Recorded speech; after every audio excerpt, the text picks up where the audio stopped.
Ever sat on a flight thinking, how did I end up here? Cramped legs, no window, zero overhead space, and stuck next to the bathroom. You're not alone. Most travelers make one simple mistake before takeoff. But there's a way out. I'll show you how to get the best seat on the plane, without paying a cent extra. I've used this strategy on over 200 flights, and it's never failed. Stick around, because I'll break down exactly what to book, when to click, and what airlines don't want you to know. Number 1. The middle seat trap. First, let's talk about the seat trap that airlines set up on purpose. By design, they make middle seats cheaper and push you to pay for aisle or window upgrades. Nobody wants the middle, right? That's how airlines nudge you to spend $20, $30, even $60 more, sometimes for nothing but 2 inches of extra space. But here's the twist. Middle seats are usually the last to fill up. On flights that aren't fully booked, they're often left empty. That means if you and your travel companion book the aisle and the window in the same row, chances are nobody will want to pay to squeeze between you. You'll end up with an entire row, or at worst, someone will happily trade places if they do get stuck between you. It's a free upgrade without paying for a premium row. Number 2. Timing the seat switch. Even if you booked a middle seat, there's still a window of opportunity to move, if you know when to look. Most airlines finalize seat maps at check-in, roughly 24 hours before departure. That's the moment to pounce. Right when online check-in opens, passengers shuffle their seats around, cancel, or get upgrades. Suddenly, aisle or window seats open up that weren't available at booking. If you're fast, you can swap for a better seat without paying extra. It takes discipline to check exactly 24 hours before your flight, not 2 hours later, not the next day. Those seats get snapped up in minutes. Set a reminder, log in the second check-in opens, and scan the seat map.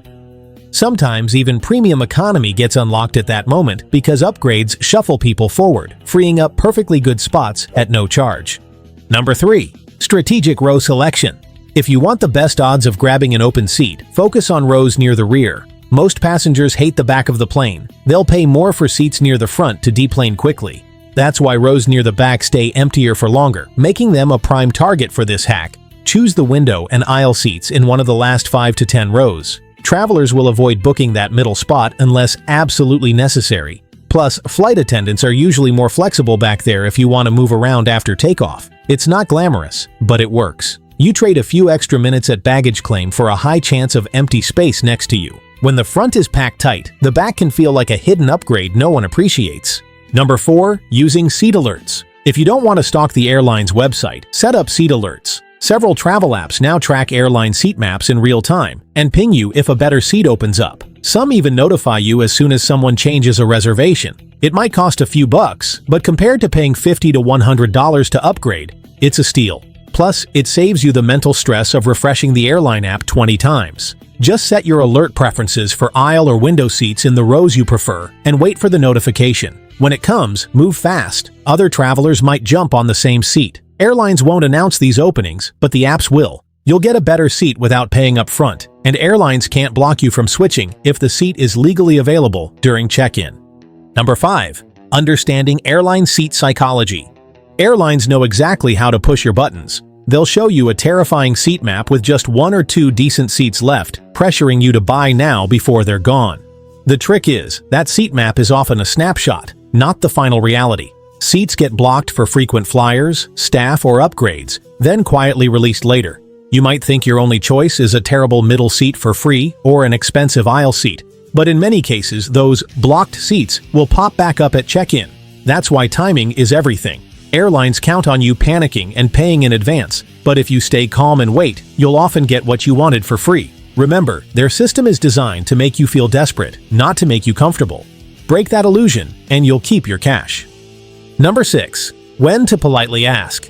Even after boarding, there's still one more window of opportunity. Just ask.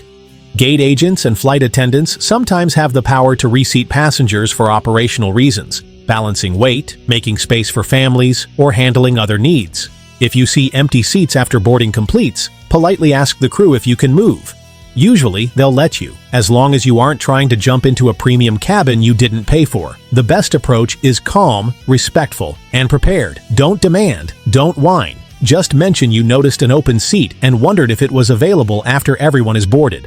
Flight attendants appreciate polite passengers, and sometimes they'll even suggest a better spot before you have to ask. Remember, Kindness matters at 35,000 feet, and a respectful tone could land you a seat you never thought you'd score. Number 7. Why the back row isn't always bad. Most travelers dread the last row, the seat that doesn't recline right next to the galley or lavatory. But if your priority is space, it can be a secret jackpot. On many flights, that last row is the emptiest on the plane because nobody wants it. Flight attendants may even let you spread out once you're airborne since those seats rarely get oversold. And if the plane isn't packed, it could be your best chance to stretch out across an entire row. Sure, you'll get off the plane a few minutes later, but the trade-off is fewer seatmates and a higher chance to claim space. Sometimes, the worst seat is only bad in theory. If you value personal space over everything, the last row deserves a second look next time you're booking. Number 8. Booking separately for couples. If you're traveling as a pair, booking seats separately can work surprisingly well. Here's how. Each person books either the window or the aisle in the same row, leaving the middle seat empty. Most people avoid booking a single middle seat, so unless the flight is sold out, you'll often end up with the row to yourselves. If someone does get stuck in the middle, they're usually more than happy to swap for a window or aisle, so you and your partner can sit together after all. This tactic works best on flights that aren't fully booked and where middle seats cost the same as aisle or window seats. It's a harmless bit of seat psychology that lets you maximize space. Airlines never advertise it because they'd rather you pay extra for guaranteed seats side by side, but you can beat that system with a little planning. Number 9. How airline algorithms work against you. Most passengers don't realize how aggressively airline seat algorithms are designed to squeeze money out of you. When you search for seats, the system tracks how many people are browsing the same flight and adjusts pricing in real time. If it senses you're hovering over aisle seats, it may hold back those spots or raise the price. Then, once the check-in window opens, those same seats sometimes reappear at no extra charge. It feels like a game of whack-a-mole, designed to frustrate you into spending. That's why holding your nerve is critical. Ignore the first wave of seat map panic. Watch the algorithm, wait for check-in, and be ready to switch seats instantly. If you're quick, you can beat the system and claim a prime spot. The airline wants you to break down and pay early. Staying calm is your best defense against their pricing traps. Number 10. Child-free seat zones. In 2025, more airlines are testing so-called child-free zones, but they don't advertise them loudly. These sections are usually toward the front or in quiet cabins and often see lower booking rates because families prefer to sit together further back.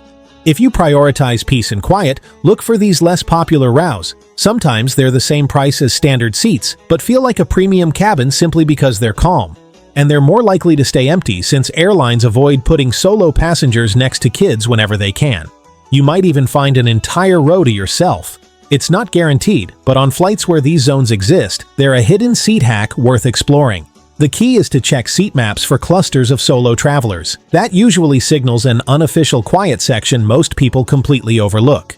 Number 11. Emergency exit rows. The rules. Emergency exit rows look appealing. Loads of leg room and no seat in front of you to cramp your knees. But there's a catch. These rows come with strict rules. You need to be physically able, willing, and at least 16 years old to sit there. You can't store a bag under the seat because there's no seat in front, and you'll have to place everything in the overhead bin during takeoff and landing. That means you trade easy access to your personal items for that extra leg space. Airlines also have the right to reseat you if they think you can't handle the emergency door, and they won't refund the upgrade. So while these rows can be amazing, know the trade-offs. If you're okay with following all the rules and giving up a bit of convenience, you'll get a premium seat without the premium price. Number 12. The Premium Seat Shuffle. Here's a secret some frequent flyers use: the Premium Seat Shuffle. Airlines sometimes leave premium economy or even business class seats unbooked until the last minute in case a high-paying customer shows up. If no one takes them, flight attendants may quietly move passengers forward after boarding. You won't see this in writing, but it happens. The best chance to land one of these upgrades is to dress neatly, be polite, and fly solo. Crew members often prefer to move one person rather than 2 or 3, especially if the new seat is technically leftover. Don't beg, but if you notice empty premium seats after everyone boards, you can politely ask if there's any possibility of moving. Sometimes just being courteous and friendly puts you on the radar. A respectful attitude can land you an upgrade you'd never be able to buy outright. Number 13. Booking one-way tickets to hack seats. Most people automatically book round trips, but if you really want flexibility on seats, consider breaking it into 2 one-way bookings. It's not always cheaper, but it lets you monitor seat maps on each leg more aggressively, giving you double the check-in opportunities and more chances to jump on upgrades or unclaimed seats. One-way tickets also let you change your return flight if a better seat opens up later. It's a strategy frequent flyers love because airlines treat the booking separately, releasing blocked seats independently. That means you could grab a good aisle seat going out, then pounce on a premium economy window on the way back. Just make sure the combined one-way prices don't add up to more than a round trip. If they're close, the extra flexibility can be worth every cent when it comes to beating seat assignment games. Number 14. Avoiding seat phantom holds. Here's a sneaky tactic airlines use. They sometimes place a phantom hold on premium seats so it looks like they're sold out, then release them closer to departure. It pressures travelers to panic buy paid upgrades rather than risk a bad seat. But if you keep an eye on the seat map during the 24-hour check-in window, these phantom blocks often disappear. It's one of the best chances to snag an aisle or extra legroom seat for no charge. Stay disciplined, don't grab the first middle seat they try to stick you with, and monitor the seating chart right up until check-in closes.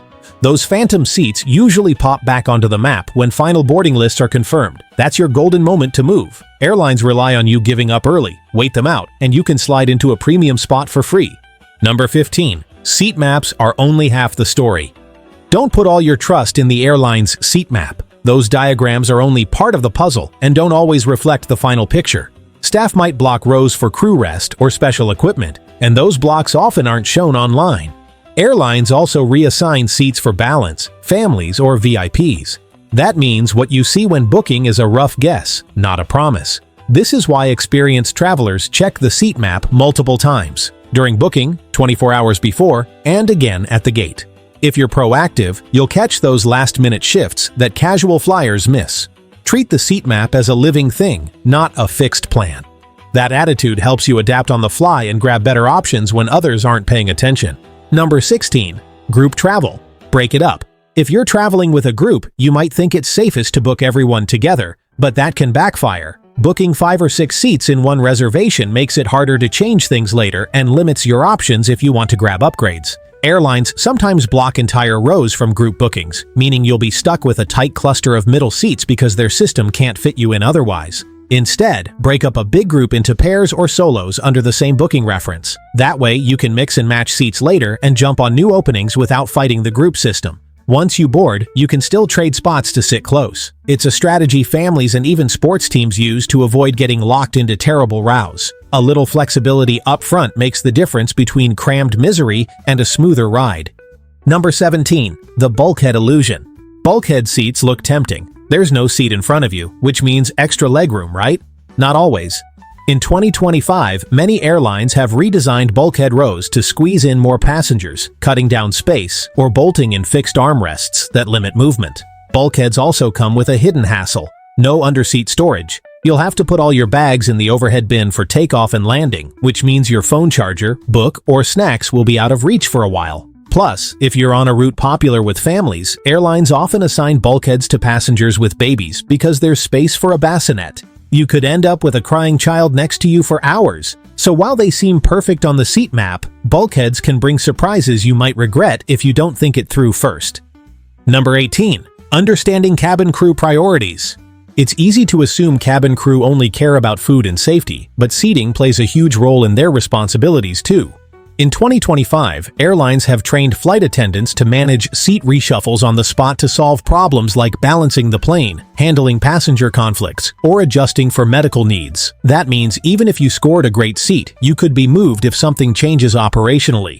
Crew members generally want passengers happy, but they're also under orders to maximize efficiency. If they ask you to move, it's usually about safety or keeping the flight on time. You can politely ask to switch back later if the seat remains open, but don't fight them at boarding. Remember, their word is final once you're on the plane. Understanding their priorities helps you negotiate calmly if things don't go your way. Number 20. How loyalty programs affect seat choice. Frequent flyer programs aren't just about points and perks. In 2025, they're directly tied to how seats get assigned. Airlines give priority to their loyalty members when they release good seats, often days before the flight.